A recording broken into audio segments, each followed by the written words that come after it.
All right. Well, I believe I am live right now. The right buttons have been pressed, and guess what? I am here to talk to you about employment law. My name, of course, is Lior Samfiru. I'm the employment lawyer, one of the founding partners of Samfiru Tumarkin LLP, and I'm here like I am every week to talk to you about employment law, to tell you about those rights that you need to know about, but you might not know about.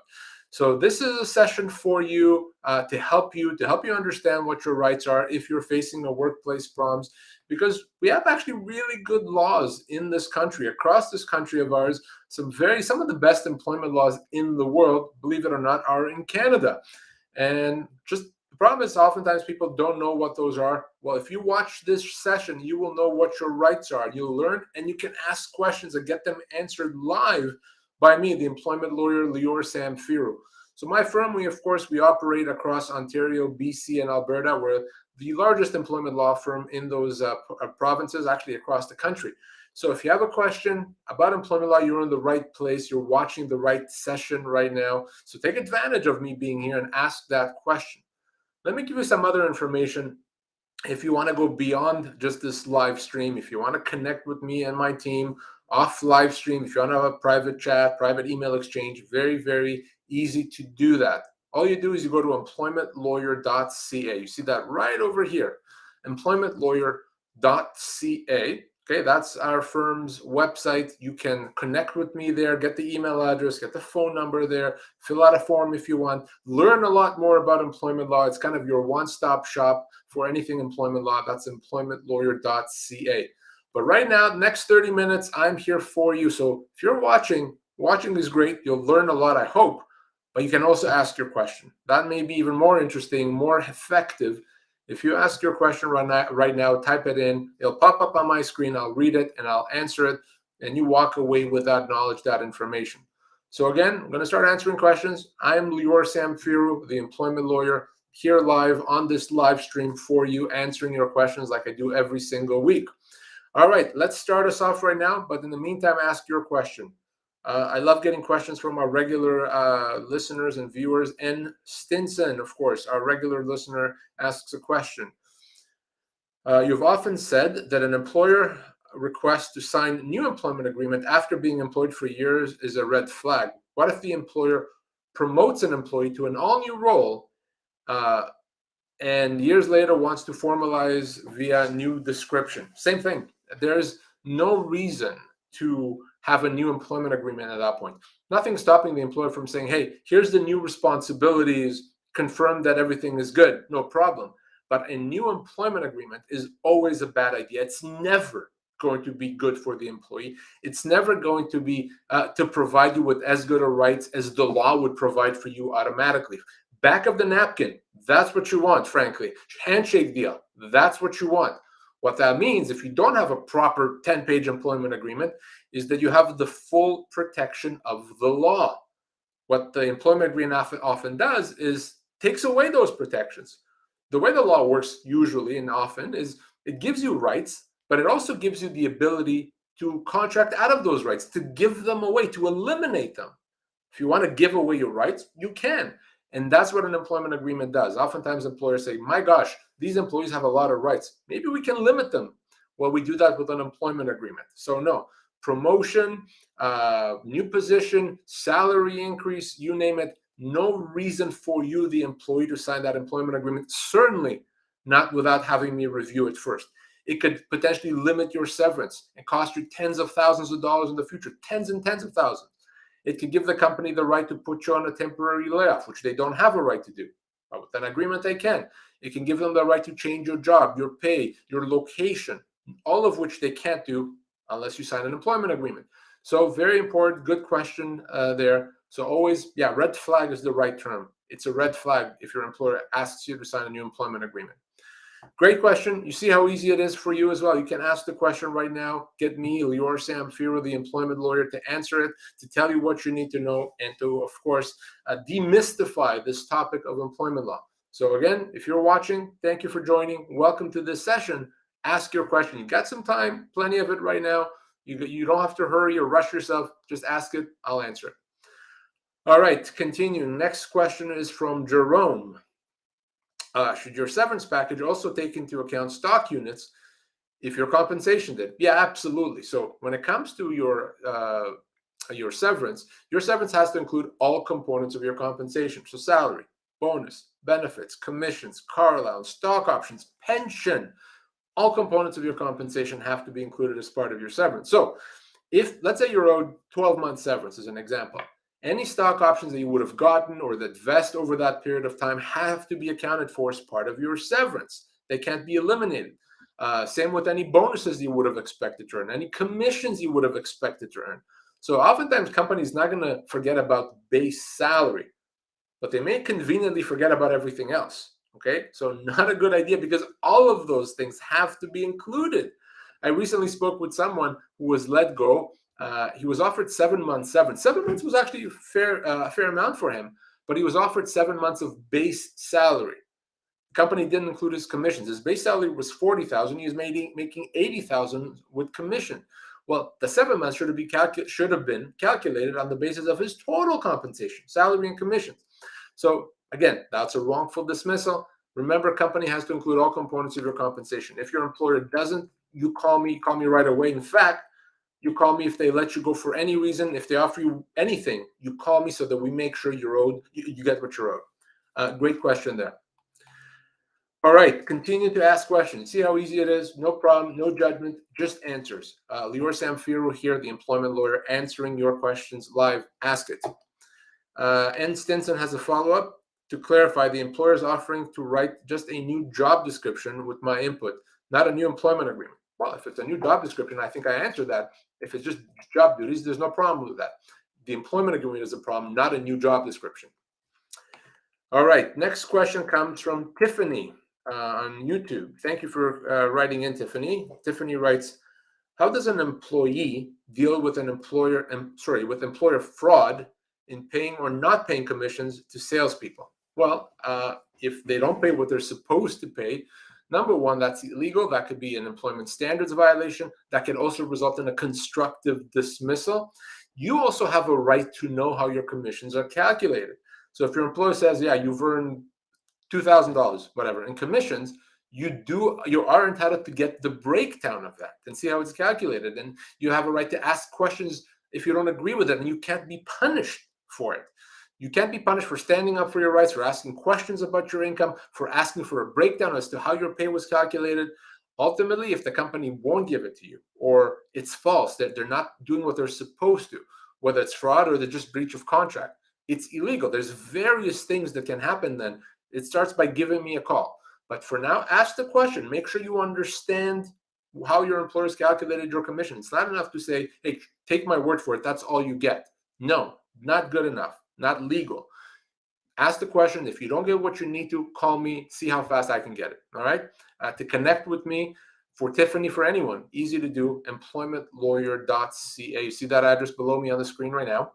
Employmentlawyer.ca. You'll get my phone number there, my email address, my whole team's contact information. You can fill out a form with information. All that is there for you. Thank you, Tiffany, for that question. See, guys, how easy it is to ask yours. Questions are coming in right now. I'm going to answer them all right now in the order that they came in. But you have time. Don't wait till the end of the session, okay? Because I'm going to turn off the screen here in 22 minutes or so. So don't wait till that point. Ask it right now so I can get to it and answer your question. Again, I'm Lior Samfiru, the employment lawyer. Let's see. Sharon asks, I was fired yesterday, but only worked there for about a month. I was verbally abused and harassed by a manager who was looking for a reason to let me go. Am I owed anything extra due to how I was let go? So the reality is that the harassment here may not give you additional compensation. Harassment is something that allows you to consider the situation to be a termination. So if you're working for a company, they're harassing you, they're bullying you, you can consider that potentially as a termination and get severance. But in this case, Sharon, you've already been terminated, so it's not really an issue. It's a question of what do you get after a month. And believe it or not, even after 1 month, you could be owed a few months of severance. A few months. You could have worked for a month, and you could be owed several months. It depends on the type of job, the length of your the type of job and your age. Now, the one thing, of course, I'd want to see is your employment agreement. Does your employment agreement contain a probationary clause? If it does, you may not be owed anything. If it doesn't, yeah, then you may be owed severance. And even if it does have a probationary clause, there's still ways around that potentially. So Sharon, call me, send me a copy of your employment agreement. Again, to connect with me, easy to do, employmentlawyer.ca. Again, employmentlawyer.ca.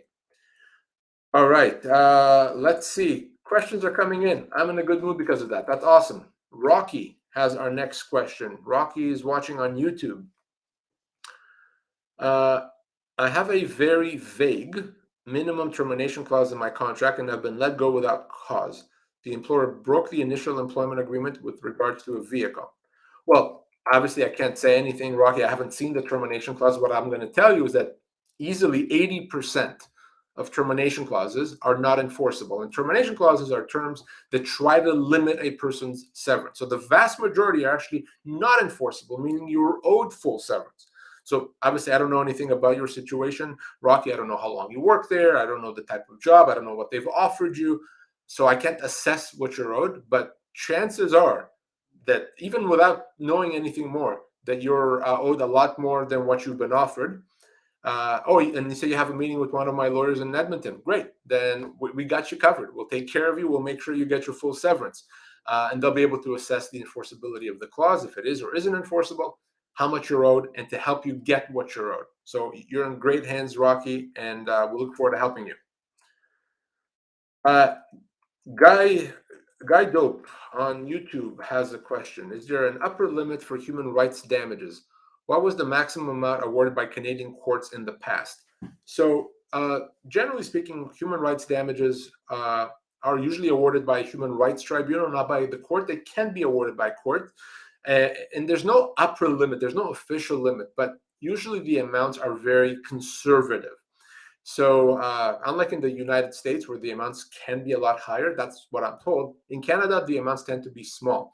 So if you have a situation where it's a horrible situation, it's a sexual harassment or sexual assault, and the company's behavior is the type of behavior that can make it to the front page of the Toronto Star, for example, well, that may be $200,000, $300,000. In most cases, a human rights case, if there are damages, would be in the $15,000 to $50,000 range. So that gives you a sense, but every case is different, and I can't say more than that without knowing about your case. But we have never had awards of millions of dollars for human rights damages, and that's simply not possible in Canada.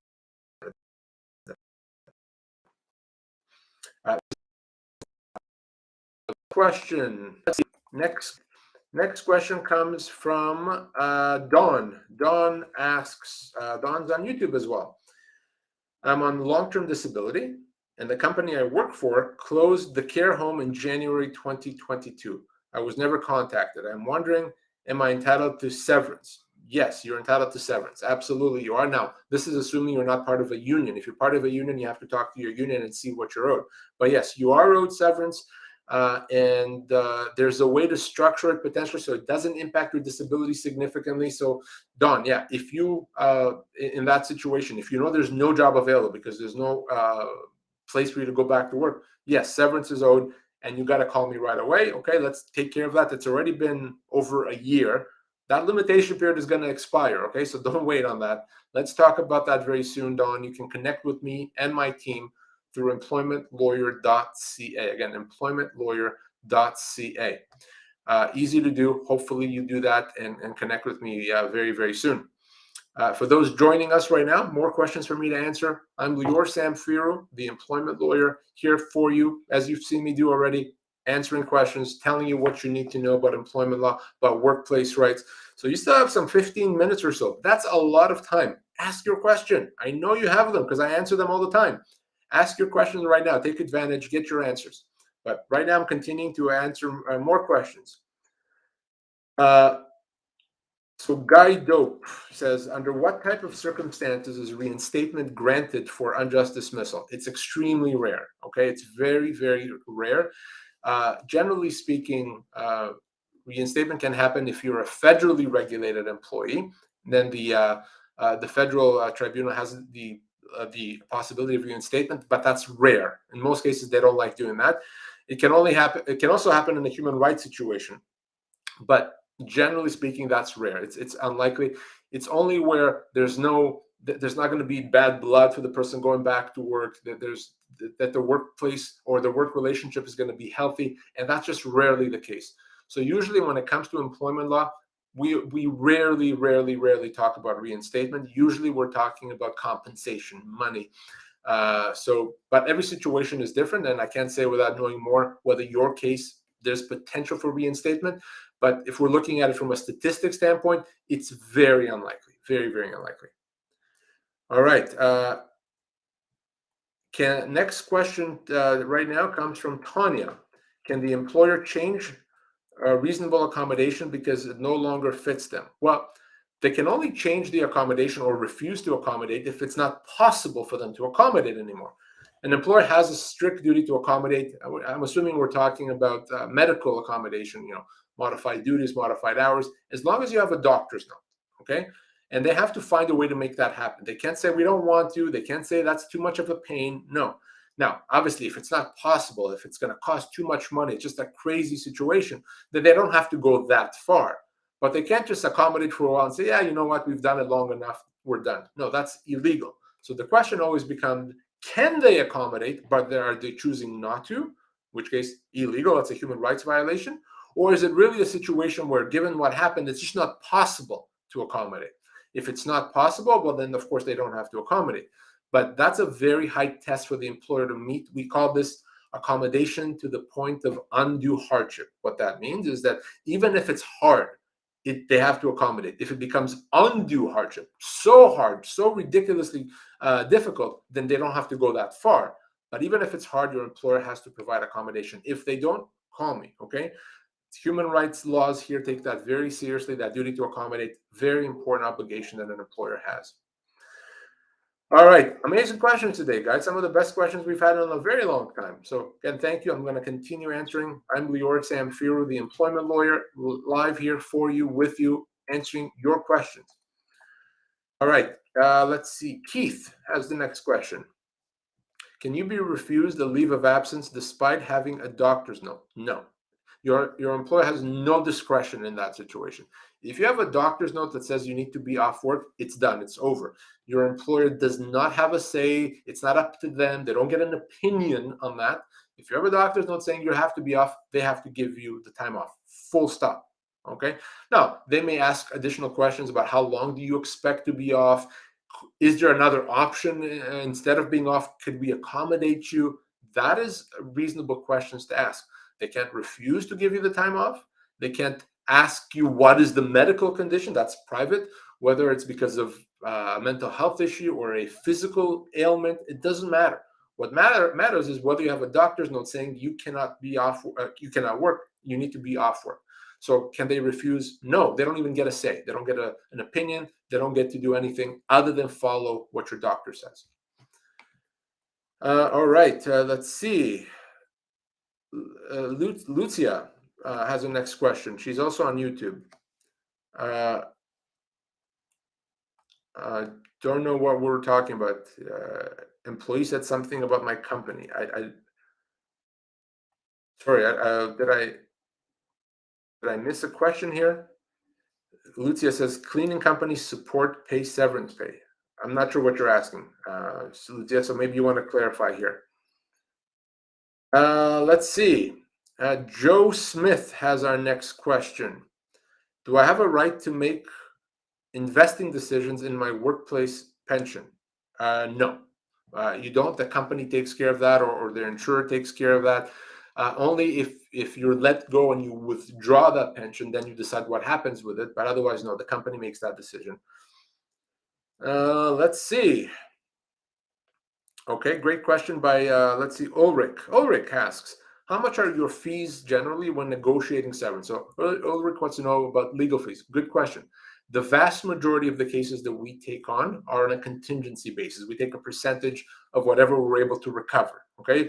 Most of our clients can't afford to continue paying us by the hour, so most of our cases are on a contingency basis. Now, even in those cases, one of the things we negotiate is compensation for your legal fees on top of the severance, okay? So the idea is that even if we take a percentage of what we get, at least some of that is going to be paid back by the company on top of it. Now, if we also have the option if someone wants to pay by the hour, and our fees will depend on what the issue is.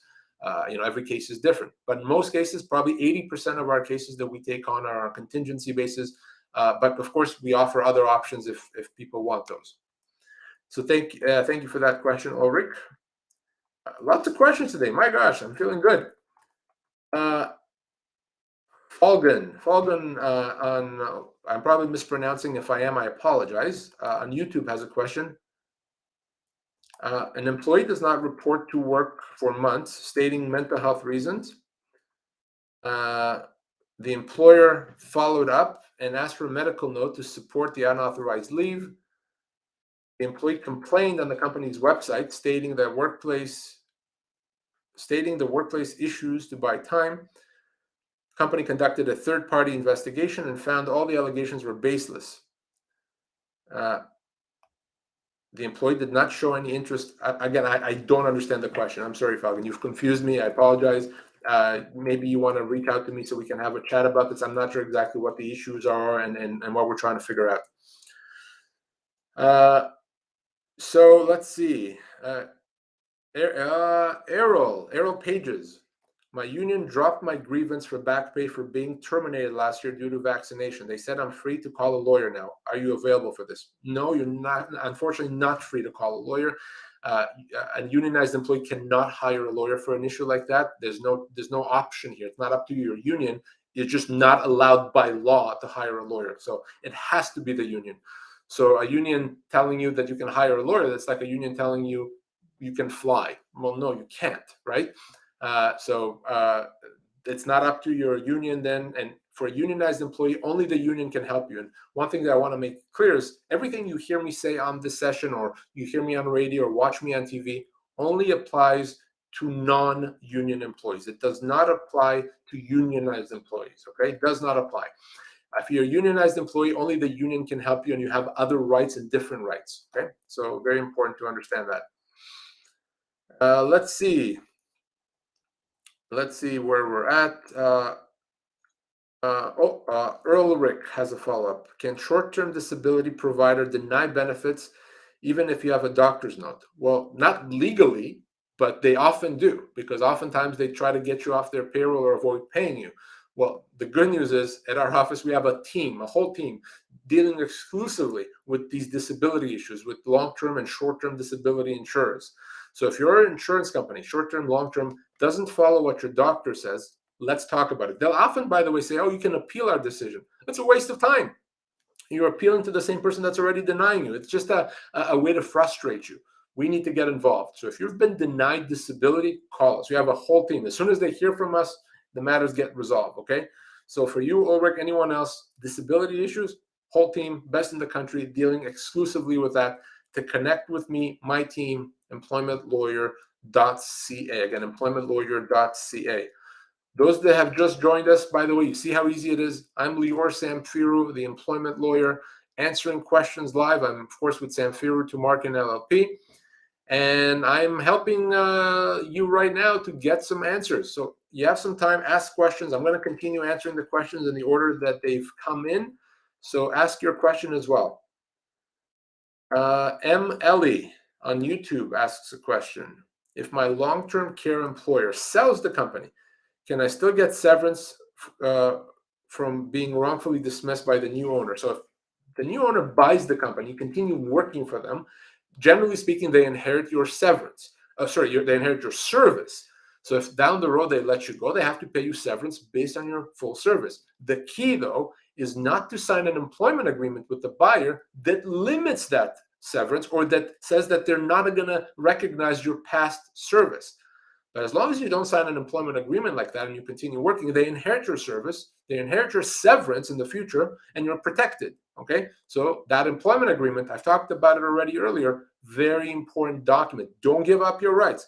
If you've been offered an employment agreement to sign, don't sign, not until you speak to me, not until you send me a copy, okay? Let's do this right. Okay.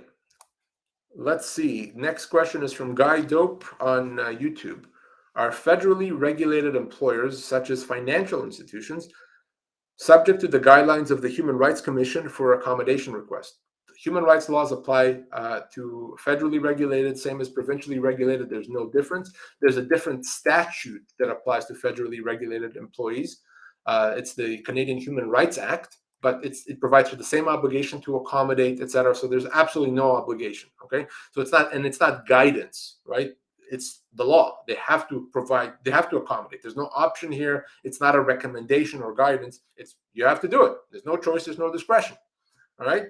Here's the thing, Guy, and based on the questions that you've been asking, I'm getting a feeling that you're trying to deal with an issue on your own. Bad idea. It's not even a fair fight. I'm going to be very honest with you. If you don't have proper experience and really good legal representation, you're dealing with lawyers on the other side who know the system, know the law, can confuse the whole situation. And even if you get something, it's going to be pennies on the dollar. Don't do that, okay? It's like going to have surgery and giving yourself surgery because how hard can it be? Terrible idea. Same thing here. Don't represent yourself. Okay. Bad idea. It's never going to work out the way it should work out. All right. Let's see. My gosh. Questions. Next one is from Isaac. I have been ripped off by giving a negative reference by my employer. I made it known of going to court for defamation. They apologized, but I still don't trust them. So, okay, I think what you're saying is that you got a negative reference from your employer. So first of all, defamation is if it's a lie, if they lied. So if it's negative, but it's true, then of course it's not defamation. But if they defamed you, if they said something bad about you that's false, and you can prove that, then yeah, you can absolutely sue them easily to do. One of the things we can do also is negotiate something where they issue you a letter of reference, so it's in writing that you're a good employee, and they agree to provide you good references with the kind of a penalty if they break that. So there's way to negotiate that and give you security about future references. But yes, if a former employer defamed you, and let's say because of that you didn't get a job, they said false things about you, and you didn't get a job, then yeah, of course, you can absolutely sue for defamation. We've done many cases like that, and as long as you can prove what they said, it's not even difficult. It's actually fairly straightforward. So if you want to connect with me and my team, we have lawyers that specialize in defamation, employmentlawyer.ca to do that. Of course, employmentlawyer.ca. All right. The question.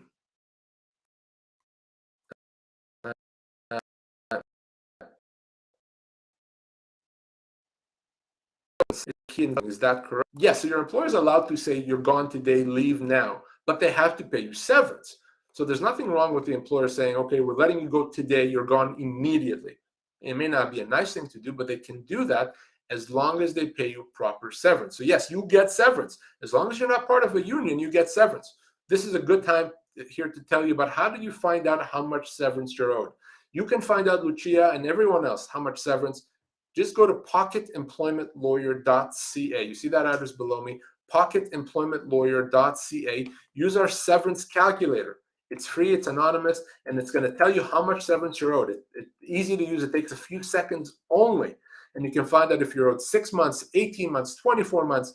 Check it out, pocketemploymentlawyer.ca. So let's see.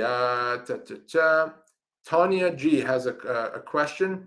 This will be our last question, I think. Is it considered insubordination if you don't sign anything from the employer? No, not really. Well, I guess it depends on what it is. But generally speaking, you don't have to sign anything, and it's not insubordination. And in fact, in many cases, it's better not to sign something. So the real question is not, well, I don't want to sign on principle. Is that right? Don't refuse to sign something on principle. Don't only refuse to sign something if it's a bad idea to sign it. So if your employer wants you to sign something that gives up rights or that's going to hurt you in any way, of course, the answer is no thanks. But if they simply want to confirm that last night you worked an 8-hour shift, and in fact you did work an 8-hour shift, there's nothing wrong with that, right?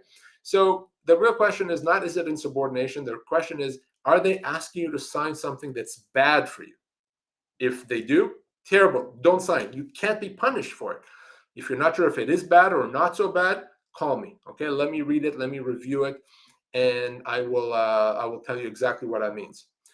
Guys, that's the time we have for today. A couple more questions came in, but if you want to follow up with me after, easy to do. Again, employmentlawyer.ca. Phone number is there, email address is there, and we can connect that way.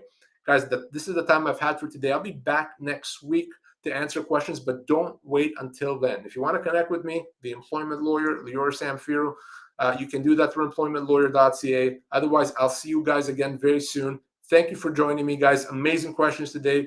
Thank you for giving me this chance, and we'll talk again. Take care.